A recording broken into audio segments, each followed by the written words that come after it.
अस्सलामुअलैकुम। आप देख रहे हैं मेरा YouTube channel BL4 birds lover. तो भाई क्वेश्चन आंसर का पार्ट 19वां पार्ट बना रहा हूँ। एक भाई का सवाल 10 भाइयों को फ़ायदा दे सकता है। तो भाई आप लोगों के कमेंट्स के जवाब मैं तफसीलन देने लगा हूँ। जिन जिन भाइयों ने जो जो सवाल पूछे हैं वो आप लोगों को जवाब मैं देता हूँ क्वेश्चन आंसर वीडियो में। ठीक है, तो भाई बहुत ज़्यादा शुक्रिया आप लोगों का इतना प्यार देने के लिए। और जो मेरे हेटर्स हैं और जो नेगेटिव कमेंट करते हैं उनका भी बहुत शुक्रिया, उनको भी अस्सलाम वालेकुम। ठीक है, तो आए भाई, एक भाई का सवाल है कि कॉकटेल फीमेल एग पर नहीं बैठ रही, क्या वजह हो सकती है। देखें, कॉकटेल फीमेल अगर एग पर नहीं बैठ रही तो उसकी बहुत सारी वजह हो सकती हैं।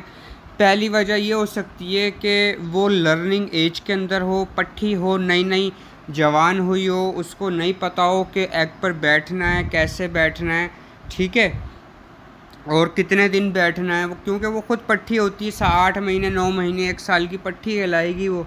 ठीक है, दूसरी वजह ये हो सकती है कि फ़ीमेल जो है वो कंफर्टेबल फ़ील ना कर रही हो बॉक्स या मटकी में। ठीक है, आपके पास जो भी है जिसके ऊपर भी वो नहीं बैठ रही, अंडों के ऊपर आप बॉक्स लगाया हुआ आपने, मटकी लगाया हुआ आपने, तफसील नहीं लिखी हुई, लेकिन मैं आपको बता रहा हूँ कि अगर फ़ीमेल कंफर्टेबल नहीं होगी तो वो अंडों पे नहीं बैठेगी। ठीक है, तीसरी वजह हो सकती है कि बार बार डिस्टर्बेंस होना।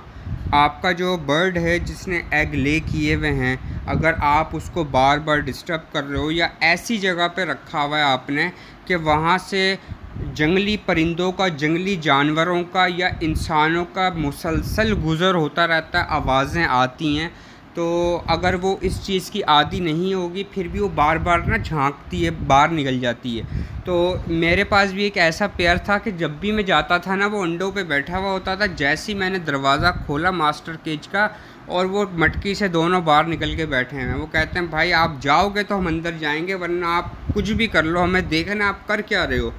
आप जो कर रहे हो हमें देखना है, हमें अंडे गए भाड़ में, हमें वो देखना है जो आप कर रहे हो। ठीक है, तो भाई ऐसे भी कुछ अड़ियल पेयर होते हैं, वो मटकी में नहीं जाते या बॉक्स में नहीं जाते, बैठते नहीं है, ध्यान नहीं रखते, तो वो सेट हो जाते हैं। आप उनका जज करा करें कि मेरे साथ मसला क्या आ रहा है, डिस्टर्बेंस की वजह से आ रहा है या पट्टी है, फर्स्ट ब्रीड है इस वजह से आ रहा है, या क्या हो रहा है। जो जो मैंने आपको मसले मसाइल बताएं उन पे आप गौर करें और आपका मसला इंशाल्लाह हल हो जाएगा। तो एक भाई ने पूछा है कि कॉकटेल चिक्स का जेंडर कंफर्म कब तक हो जाता है। ठीक है, तो भाई जेंडर कंफर्म कितने मंथ में होता है मैं ये आप लोगों को बताने लगा हूँ। देखें, जो ब्लैक आई कॉकटेल्स होते हैं ना, जैसे कि एमराल्ड हो गए, ग्रे हो गए, पाइड हो गए, पर्ल हो गए, ब्लैक आई के अंदर जितनी भी म्यूटेशंस हैं ना, उनका जेंडर 5 महीने में आइडेंटिफाई करना लग जाते हैं। ठीक है, 5 महीने से 6 महीने में वो जेंडर आइडेंटिफाई कैसे करते हैं कि जो जो मेल निकल रहे होते हैं, जिनके अंदर जो है वो मेल वाली खूबियाँ होती हैं, तो वो जो है विस्लिंग स्टार्ट कर देते हैं। ठीक है, और जो फीमेल्स होती हैं वो जो है खामोश रहती हैं और सिर्फ चीखती हैं। ठीक है, तो अब ये मैंने बताया आपको ब्लैक आई का। अब मैं आपको बताता हूँ रेड आई। रेड आई जो होता है ना, वो कुछ रेड आई बर्ड जो होते हैं वो भी 5 से 6 महीने में जेंडर आइडेंटिफाई करना शुरू कर देते हैं। लेकिन कुछ ऐसे ब्लड लाइन के रेड आई भी होते हैं कि जो वो 7-8 महीने में जाकर अपना जेंडर आइडेंटिफाई करते हैं। जैसा कि मैंने एक साथ ही बच्चे बड़े हुए मेरे पास, ठीक है, मेरे साथ ये हुआ है, मैं आपको शेयर कर रहा हूँ। आपने जेंडर का पूछा तो मैं आपसे शेयर कर रहा हूँ कि भाई एक साथ ही बच्चे बड़े हुए, 5 महीने का जो ब्लैक आई कॉकटेल था ना वो विस्लिंग करने लग गया। ठीक है, उसी के साथ दूसरे पेरेंट्स में एक रेड आई बर्ड था। ठीक है, वो 6 महीने का हो चुका था और उसने विस्लिंग स्टार्ट नहीं करी थी, और जो है मैंने ये सोच लिया था इस ब्लैक आई को इस रेड आई के साथ लगा के पेयरिंग कर दूंगा, ये मेल फीमेल हैं। जैसे ही 2 महीने गुजरे मैंने उनको एक साथ डाला, वो दोनों विस्लिंग कर रहे थे। तो इसका क्या मतलब हुआ कि जो रेड आई बर्ड था उसने जो है वो देर से विस्लिंग स्टार्ट करी, उसने अपना जेंडर आइडेंटिफाई करने में टाइम लगाया हमें बताने में। अगर मैं ये डीएनए कर लेता तो मुझे पहले ही पता चल जाता, लेकिन डीएनए की ज़रूरत होती नहीं, सब्र रखा करें, ठीक है। मेल का ना अलग ही पता चल जाता है, वो बहुत मूडी होता है, मतलब डांस करता है, चीखता है, टैं टैं टैं टैं करता रहता है हर वक्त, जो है ना विस्लिंग करता रहता है, ठीक है। तो भाई ये ऐसे जेंडर आइडेंटिफाई होते हैं। आप लोगों के चिक्स जो आपने ब्रीड पर लगाने होते हैं उनके जेंडर आइडेंटिफाई ऐसे किया करें। अच्छा भाई, तो एक भाई ने पूछा है क्या गर्मी में इंडोर सेटअप में कॉकटेल्स को फ़ैन लगाकर दे सकते हैं? ये डिपेंड करता है आपका इंडोर सेटअप कैसा है, ठीक है। जिन लोगों को नहीं पता इंडोर सेटअप क्या होता है उनको मैं बता रहा हूँ। इंडोर सेटअप वो होता है कि हमने एक कमरे के अंदर 4 दीवारी और ऊपर छत के अंदर बर्ड्स रखे हुए होते हैं, उसे इंडोर सेटअप कहते हैं।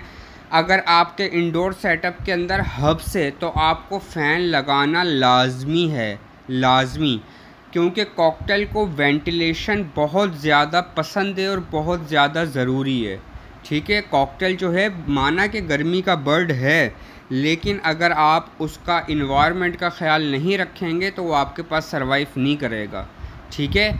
ज़्यादा गर्मी भी बर्दाश्त नहीं करता और ज़्यादा सर्दी भी बर्दाश्त नहीं करता। आप टेम्परेचर मीटर लगाएं अपने इंडोर सेटअप के अंदर, और टेम्परेचर आपको जब दिखे कि 40 है या 35 है तो आपने फ़ैन ऑन कर देना है। आप कोशिश करें कि आपका टेम्परेचर 28 से 30 तक रहे इंडोर, क्योंकि इंडोर सेटअप का टेम्परेचर कंट्रोल करना बहुत आसान होता है, ठीक है।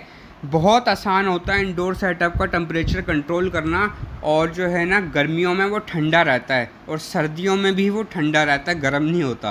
तो सर्दियों में इंडोर वालों को बहुत बहुत बहुत अच्छी ब्रीड आती है इंडोर वालों की, ठीक है। आउटडोर वाले थोड़े फंस जाते हैं, लेकिन इंडोर वाले जो है सर्दियों में बहुत अच्छी ब्रीड आती है, और गर्मियों में बहुत अच्छी ब्रीड आती है, सर्दियों में वो फंसते हैं। सर्दियों में आउटडोर वालों के पास बहुत अच्छी ब्रीड आती है। तो हर सेटअप का अलग अलग खूबियाँ होती हैं। अगर आपको लगता है कि हवा नहीं है मेरे इंडोर सेटअप में, वेंटिलेशन नहीं है, तो आपको एक एग्जॉस्ट फ़ैन भी लगाना पड़ेगा जो आपके रूम की हवा जो है वो उठा के गर्म बाहर फेंके, और आप उनके फ़ैन का इंतज़ाम करें। पहले मेरा भी इंडोर सेटअप ही था, मैंने फ़ैन लगाए हुए थे, ठीक है। तो भाई अपने कॉकटेल्स का ध्यान रखें, ख़ासकर गर्मियों के अंदर। सोकड़े में जा रहे हैं कॉकटेल, और जो है ना गर्मी की वजह से खाना पीना छोड़ रहे हैं और लूज़ मोशन लग रहे हैं, डाइजेस्टिव सिस्टम उनका ख़राब हो रहा है, ठीक है। इलेक्ट्रोलाइट्स का इस्तेमाल करें, सलाद पत्ते का इस्तेमाल करें, वेजिटेबल्स का इस्तेमाल करें, और जो है भुट्टे का इस्तेमाल करें, ठीक है, ताकि उनके पेट की सफाई हो। अच्छा, तो व्यूवर्स एक भाई का बहुत ही अहम सवाल है, बहुत ही इंटरेस्टिंग सवाल है कि एक भाई ने पूछा मेरा कॉकटेल ने 2 बार ब्रीड की, दोनों बार एग्स इनफर्टाइल आए, मतलब एग्स में ब्लड आया ही नहीं, ठीक है। उसके बाद उसने मीटिंग करना ही छोड़ दिया, क्या करूं? देखें, पॉसिबल है कि आपका जो ये पेयर हो वो ब्लड लाइन में वीक हो और वो बहन भाइयों का पेयर हो। जो बहन भाइयों के पेयर्स होते हैं ना, उनमें ये इश्यूज़ आते हैं, ठीक है। आप उसका जो है वो मेल चेंज करें, ठीक है। आप उसका मेल चेंज करेंगे, फर्टिलिटी की जो इशू है आपके पास ख़त्म हो जाएगा, ठीक है। तो अगर आपके फीमेल ने वैसे ही मीटिंग करना छोड़ दिए तो आप उसको निकाल दें और दूसरा मेल उसको प्रोवाइड करें। इसका यही हल है, इसके अलावा कोई हल नहीं है।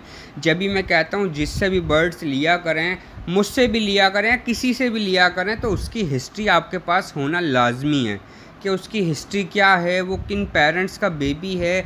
आप जब इकट्ठी ख़रीदारी करते हैं, 4 बर्ड्स लेते हैं, तो वो 4 बर्ड्स एक ही पेरेंट्स के तो नहीं हैं, ठीक है, अलग अलग पेरेंट्स के हैं। आपने उस पर निशानियाँ लगानी हैं, ठीक है।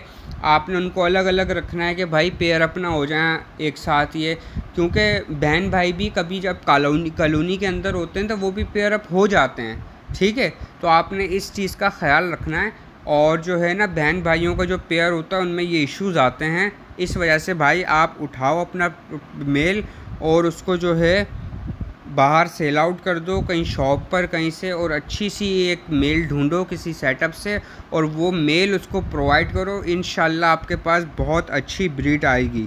तो व्यूअर्स, उम्मीद है कि आपको वीडियो पसंद आई होगी। अच्छे अच्छे कमेंट्स करें, जो पूछना है आप पूछें, उनका जवाब मैं आपको तसल्ली से दूंगा। बेशक थोड़ी देर हो जाती है, लेकिन मैं आपको तसल्ली बख्श जवाब देता हूँ, जल्दी जल्दी में नहीं देता। ठीक है, आपको क्वेश्चन आंसर के जवाब आपको वीडियो में भी दूंगा और जो है आपके कमेंट में भी दूंगा। उम्मीद है कि भाई आपको वीडियो पसंद आई होगी। BL4 बर्ड्स लवर को लाइक करें, सपोर्ट करें, कमेंट करें, बेल आइकन का बटन दबाएं और नई आने वाली वीडियोस का नोटिफिकेशन आपको आराम से मिल जाएगा। मुझे इजाज़त दें, अल्लाह हाफिज़। दुआओं में याद रखिएगा। खुदा हाफिज़।